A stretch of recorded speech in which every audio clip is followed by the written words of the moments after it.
Today I'd like to talk to you a little bit about eating right. And the first thing that you have to think about when it comes to eating right is, what do you eat? Yes, what goes into your body. So look at ingredients. Ooh. Look at ingredients. Um, and that's the thing. The more complicated the ingredients, the less good. Very, very, very simple. The problem is, most of us today are so accustomed to artificial flavorings that we don't even recognize what real food tastes like. That is a big problem. But it's not such a big one because you can wean yourself from artificial flavors. First of all, start with something really basic, say a tomato. Go buy different kinds of tomatoes, slice each, and taste them. Then add a little bit of salt to each, taste them again, add a little bit of salt and pepper to each, and taste them. Now, taste ketchup. Which do you like better? For many of you, ketchup is a vegetable, and you don't even realize that tomato is even a fruit. This kind of basic ignorance, I'm taking my back fatherly voice. No, but seriously, I'm not asking you to grow a tomato, but I am asking you to wean yourself from the flavor of salt, sugar, and fat in combinations that you find in ketchup. So it does mean going back to starting out with salads, but learning how to cook. So it's not that you just have to eat raw food, but you have to use fewer and fewer ingredients that you don't know what they are. It's just that simple, and it is that basic. So it means that you use more spices as opposed to more combo spices. And if you have to use combinations of spices, make sure it has no salt. There's a classic combination that I love called herbe de Provence, for example, which is a combination of rosemary and basils and herbs that you would find in Provence, en France. En France. My Franglish. But that does mean that you can't use Laurie's. It does mean that you use butter instead of margarine, because who knows what all those things are, and I can't believe it's not butter. Or I can't believe that it's got a petroleum-based product in there, and you want me to put that in my body. This is going to be difficult for people with kids. But I tell you, if you could learn some basic ways of cooking, because the ways that I learned to cook growing up in the South, especially with my grandmother who grew up in Alabama, um, I can't necessarily cook like that. For example, I don't fry in lard, and I barely use bacon grease to fry my wings. Actually, I don't even fry, but I do saute onions to a very nice caramel or even crisp.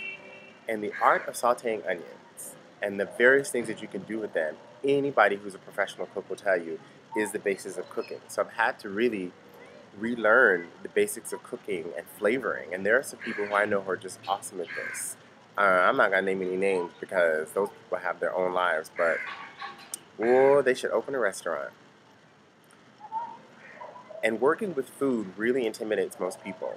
A lot of people can open up a few packages and mix things, but what if food were about slicing up a few things as opposed to just opening up a few packages? Or at least going for, pre-sliced, pre-washed vegetables, but not frozen. And so it means that your shopping is very much limited and restricted to a very small fraction of a modern grocery store. That should tell you something. There's more processed food than produce. And then you go look around and who's there? I mean, sometimes, I know this sounds harsh, but Americans were not healthy, and the obesity and the diabetes, it's just there. And it has spoiled my appetite. I walk into a restaurant and I'm like, I would love a burger and fries sometimes, McDonald's or whatever. I go in there and I'm like, well, look who's in here. People who can barely fit into what they're wearing. So I'm just like, I don't want anything. And I'd rather save up the money and cook at home, because I realized, oh my God, I could make really good burgers at home for like 5 people, this thick, with real, ground chuck or even ground steak, and not just ground beef, that's mostly fat, easily. Um, and not spend more than I would spend on, 2 meals at McDonald's that taste like cardboard. Do the math. I know that real food is more expensive, but if you actually do the math, you'd be quite surprised. You can feed more people if you just cook, and it doesn't take that long to cook. And I'm talking about simple things, like the way that my grandmother cooked greens all day.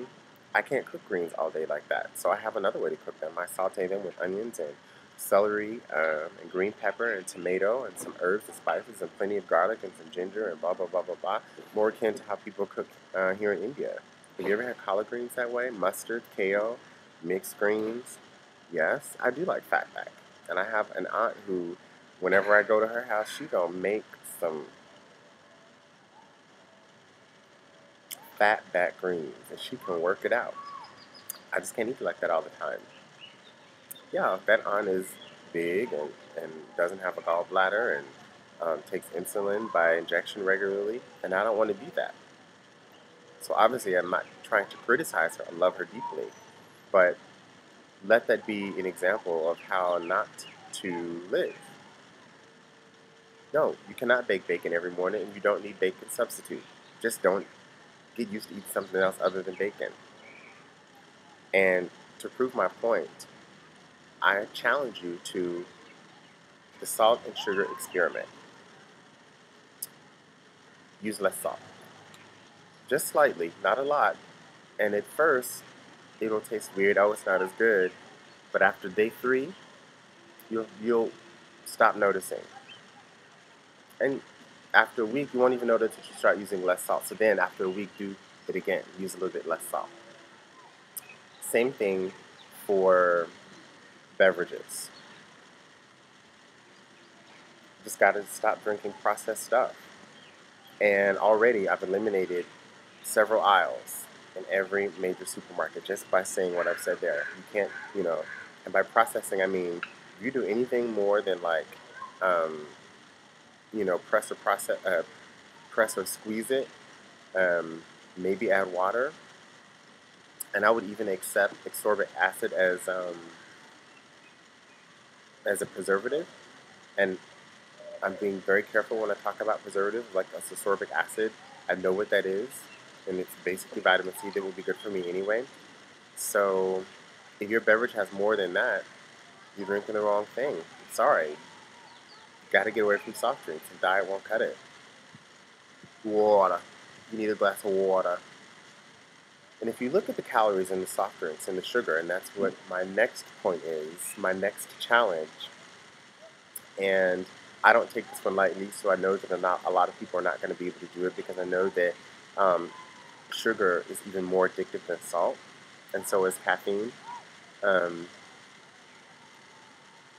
But try just having a smaller portion, just one smaller portion, and I'm not talking about dramatic changes. I'm talking about like incremental steps. So if you go for the 72-ounce big gulp, go for the 48-ounce and have slightly less ice.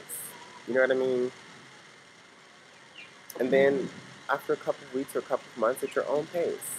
I don't want you to force yourself, because this is a lifestyle change we're talking about. We're not talking about dieting. And this is just the first step. Use slightly less sugar in your coffees and teas. And I'll have a whole thing on teas later, making your own teas. Okay? Just, even if it's that much less than you usually do, try it. After a week or 2, you won't even notice a difference, because you can get used to it. Your body can get used to it. Your body can get used to real food again, as opposed to the processed flavors. No joke. Okay, bye. Please comment, by the way. I'm curious to know how y'all living. And if y'all still frying and baking grease. That's the best way to get wings.